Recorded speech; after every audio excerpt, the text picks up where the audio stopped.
Buenas noches. Mi grupo está conformado por Daila Viloria, Andreina Rojas y mi persona, Sara Becerra. Hoy le vamos a hablar sobre lo que es la fianza en su fin o conclusión, comenzando por uno de los puntos de gran importancia, que es su fundamento principal, el cual tiene como objetivo que el acto de una o más personas que figuran en su resultado total pues no va a agravar o va a afectar la situación de otras. Estas personas como tal son el acreedor, el deudor y el fiador. En este sentido, pues pueden existir otras personas cuando hablamos de una subfianza o una confianza. A través de este principio fundamental pueden existir o podemos hablar sobre lo que es el derecho que tiene el acreedor sobre el fiador con el deudor y también los cofiadores entre sí. Ahora bien, vamos a hablar un poco sobre lo que es el derecho que tiene el acreedor sobre el fiador. Pues el acreedor cuenta con el derecho fundamental de exigirle al fiador el cumplimiento de la obligación principal cuando el deudor pues no ha cumplido con la obligación principal o no la ha satisfecho.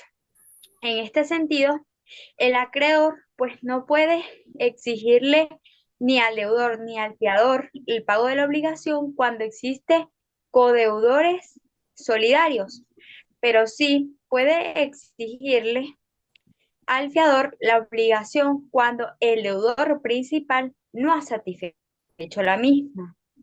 En este sentido, como ya lo dije anteriormente, pues la obligación al fiador es exigible cuando el deudor principal no la ha satisfecho o no la ha cumplido.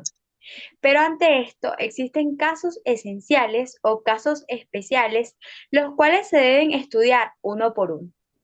En este sentido, podemos observar uno de ellos, en el cual cuando el deudor pues renuncia al beneficio del término, en este sentido el fiador no se ve afectado.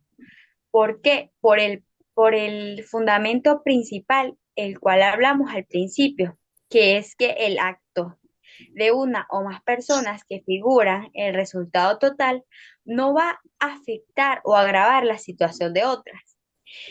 Otro de los aspectos o casos especiales es que cuando el acreedor en este sentido le establece al deudor un término en especial o un término que va más allá o un plazo específico, le establece al deudor, pues el fiador también es exigible al fiador esta deuda en ese término o plazo, pero al deudor se le puede exigir esa misma. Asimismo, el fiador puede establecer o limitar la fianza a un plazo o a un tiempo establecido, pero esa fianza pues se va a delimitar o va a extenderse a ese tiempo determinado a la cual la limita el fiador. También otro caso de los especiales es que el fiador puede llevarse o beneficiarse de un término o de un beneficio de término, pero se va a ver afectada es la obligación propia de él y no la obligación principal.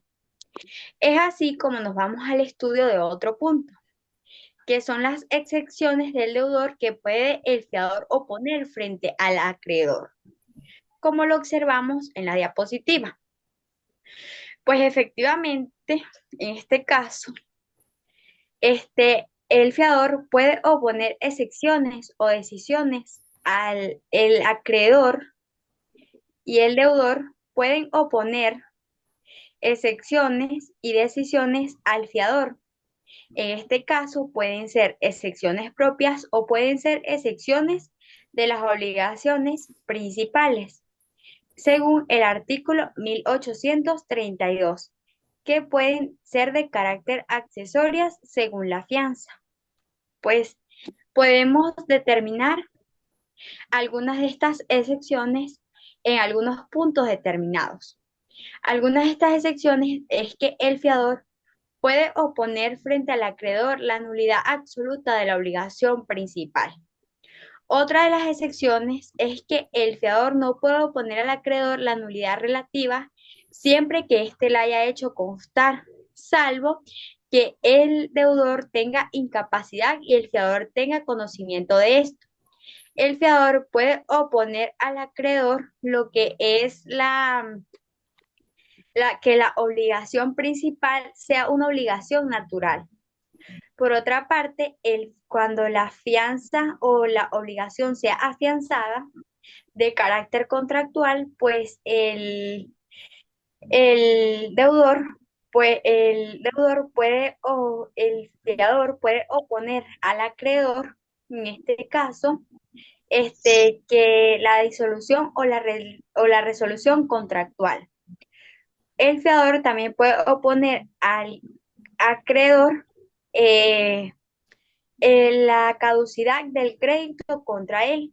El fiador también puede oponer contra el acreedor lo que es la novación de la obligación. Esto corresponde a la sustitución de una obligación por otra y la extinción de la anterior. El fiador también puede oponer contra el acreedor lo que es el pago total de la obligación para verse liberado el fiador de la misma. El fiador también puede oponer contra el acreedor lo que es la dación en pago. En este caso, si el acreedor acepta algún inmueble otro, u otra cosa por concepto de pago, aunque se le quite por evicción, pues sigue siendo liberado el fiador. El fiador también puede oponer contra el acreedor lo que es la pérdida de la cosa por una causa extraña no imputable ni al deudor ni al acreedor, y esto va a liberar al fiador. Y también la transacción hecha por el acreedor o por el deudor va a liberar a lo que es el fiador en este sentido. Vamos a hablar también sobre lo que son unos puntos de gran importancia que tiene el fiador, que son los beneficios. En este sentido, tiene dos beneficios, que es el beneficio de excursión o discusión y el beneficio de división. El beneficio de excursión, establecido así en el artículo 1812 del Código Civil, el cual me establece que no se le puede establecer o obligar al fiador pagarle al acreedor eh, sin excusar los bienes del deudor. En este sentido, esta norma lo que me establece es que no se le puede obligar al fiador cumplir una obligación cuando el deudor como tal ha cumplido o ha satisfecho la obligación como tal, porque la fianza viene a exigírsele al fiador cuando el deudor principal no ha satisfecho la misma. En este sentido, este beneficio va a surtir efectos cuando el fiador, pues al contestar la demanda, excuse todos los bienes del deudor y al momento y también lleve a cabo la expulsión de cada uno de los bienes del deudor, y no va a llevar a cabo efectos o no va a surtir efectos contra el fiador cuando éste haya renunciado expresamente a este beneficio, también cuando éste se vea obligado solidariamente frente al deudor, cuando la fianza sea mercantil y cuando la fianza sea judicial.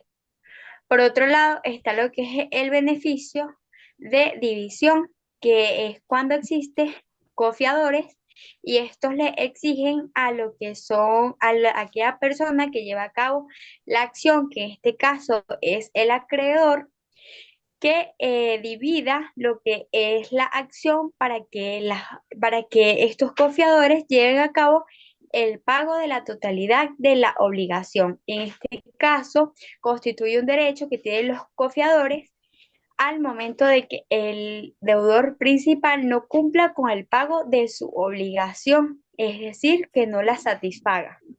este va a surtir efecto, este beneficio, cuando así lo determine el fiador, porque efectivamente la ley no determina un momento exacto en el cual se pueda llevar a cabo. Por otro lado, no va a surtir efectos este beneficio a nombre del fiador cuando éste renuncie expresamente a este beneficio, cuando exista una solidaridad de cofiadores y cuando exista una fianza mercantil. Continúa mi compañera Daira. En este caso, les estaré hablando de lo que son las relaciones del fiador y el deudor. Las relaciones entre el fiador y el deudor es el pago que ha hecho por el fiador en el acreedor y ver ante él mismo tanto el fiador como el deudor para confiar que este mismo de la acción de regreso contra el deudor. La ley establece que en ciertos casos consideran al fiador aún antes de que haya parado ciertos recursos, es decir, contra el deudor en fin de evitar de que la acción de regreso sea ilusoria. Y es que cuando los recursos del fiador contra el deudor ante el pago tenemos los siguientes, que la ley considera al fiador antes del pago dos recursos contra el deudor, los cuales son satisfactorios durante este proceso. En primer lugar, la llamada acción y la llamada acción obligatoria del pago, cuando tenemos el término originalmente establecido. Este prolonga lo que es el tiempo para el acreedor.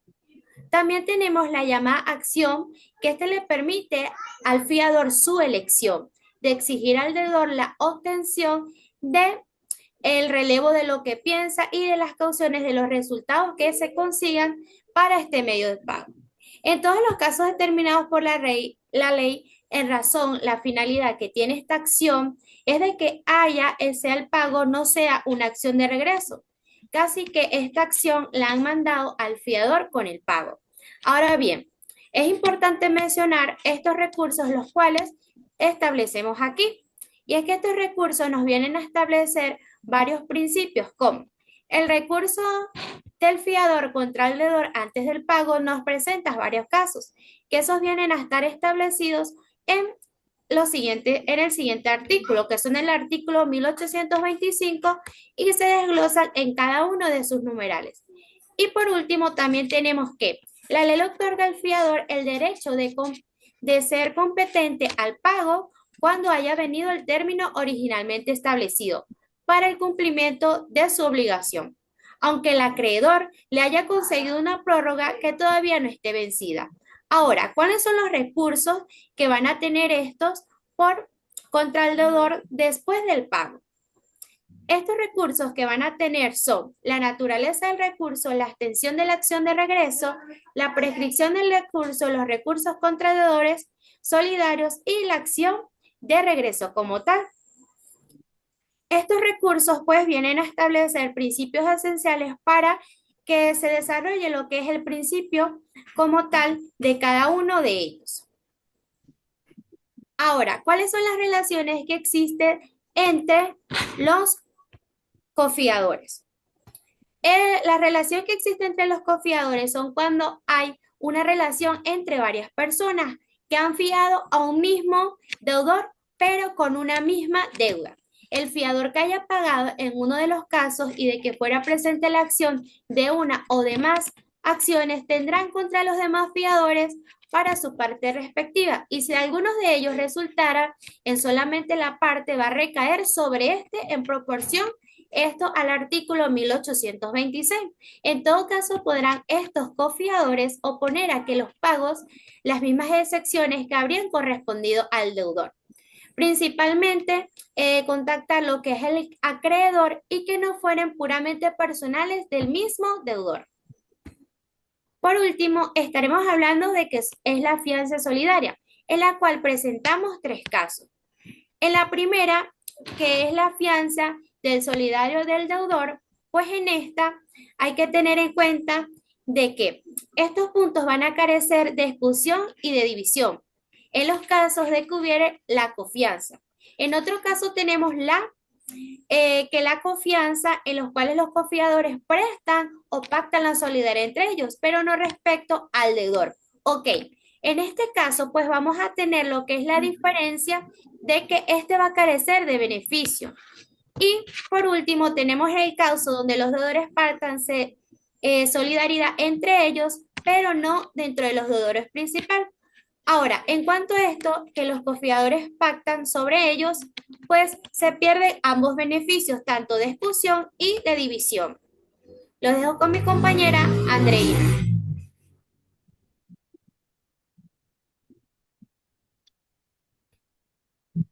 Yo les voy a hablar de la extinción de la fianza. La fianza se extingue de dos maneras: por vía de consecuencia, o sea, por la obligación principal, y por vía de que se extinga esa obligación principal, independientemente del proceso en que se lleve a cabo.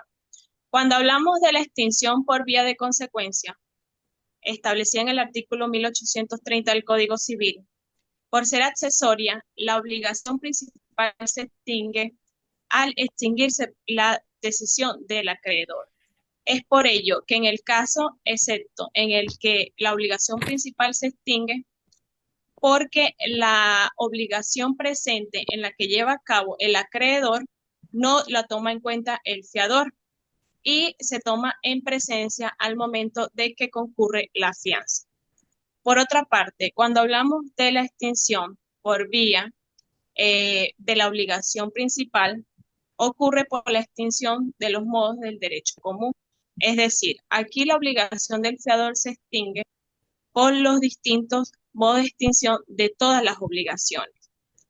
Y esta se denomina extinción de los modos específicos de la fianza, que señala lo siguiente. En primer lugar, el fiador, aunque sea solidario, se libera por hecho del acreedor la subrogación de los derechos, privilegios e hipotecas que permiten así que se beneficie el fiador, establecido en el artículo 1823 del Código Civil. En segundo lugar, el acreedor que acepte voluntariamente un inmueble u otro cualquiera que genere efecto, sobre todo si éste supiera que lo va a perder después de la división, pues queda sin efecto por consiguiente. Y esto se establece en el artículo 1824. En tercer lugar, tenemos que si el fiador se encuentra en la situación que establece el artículo 1836 del Código Civil, que señala que si el fiador haya limitado el proceso de su fianza al mismo plazo establecido por el deudor principal, pues éste queda obligado más allá de este término y por todo el tiempo que sea necesario para que así premie el pago que se estableció desde un principio. Es decir, aquí el fiador se libera, siempre y cuando el acreedor no intente ninguna acción sobre los siguientes 2 meses que se estableció sobre el vencimiento de este término, o que no continúe con la diligencia al momento establecido de la definitiva decisión. Por último, y en cuarto lugar, el pago hecho por los acreedores al momento de cualquiera de los fiadores establecidos, pues se genera que afecta a ambos. Por lo que aquí estamos en presencia de que se implica lo que es una extinción parcial, establecida en el artículo 1330 del Código Civil. Hay varias opiniones que establecen sobre el fundamento de la norma. Uno de los autores, Sanojo, indica que el hecho del acreedor es un hecho ilícito, porque su forma de reparación es establecida de manera específica por el legislador. También tenemos que la sanción se funda por la voluntad presunta de las partes.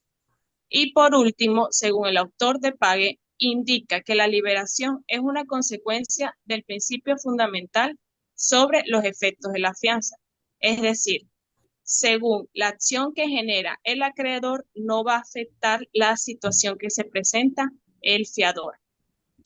También tenemos que la extinción de la fianza presupone que se haya un hecho imposible o ineficaz en todo o en parte sobre lo que son los derechos, privilegios e hipotecas que establece el acreedor al momento de cumplir su obligación. Esto lo ocurre mediante la función que permite establecer un acuerdo entre las partes.